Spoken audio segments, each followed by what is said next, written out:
نحمدہ ونصلی علی رسولہ الکریم اما بعد بسم اللہ الرحمن الرحیم السلام علیکم ورحمۃ اللہ وبرکاتہ۔ وہ عورتیں جو پردہ کرتی ہیں، با پردہ عورتوں کے لیے انعامات۔ پردہ کرنے والی عورت کا دیدار کرنے بروز قیامت خود رب العزت تشریف لائیں گے۔ با پردہ عورت کے لیے روزانہ ایسے 1000 شہیدوں کا ثواب ہے جنہوں نے صبر و شکر کے ساتھ راہ خدا میں جان دے دی۔ حضرت عمر بن خطاب: دنیا کی با پردہ عورتیں حوروں سے افضل ہیں۔ پردہ کرنے والی عورت کا حجلہ عروسی لولو موتی سے بنا ہوگا۔ با پردہ عورت جس وقت جنت کی کھڑکی میں کھڑی ہوگی، اس وقت تمام اہل جنت روشنی کے ایک عظیم جھماکے سے سجدے میں گر جائیں گے۔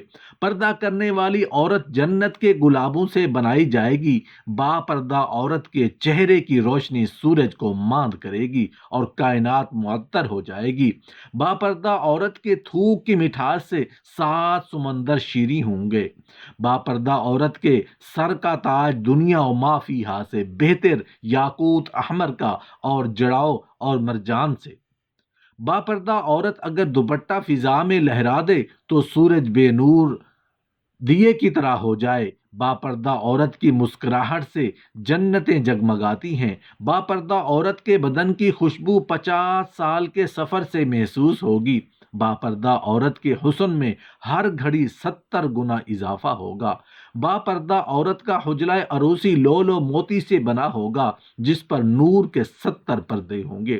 با پردہ عورت کے تخت پر 70 بچھونے موٹے ریشم اور 70 باریک ریشم کے ہوں گے۔ با پردہ عورت کے کنگن لولو موتی کے ہوں گے۔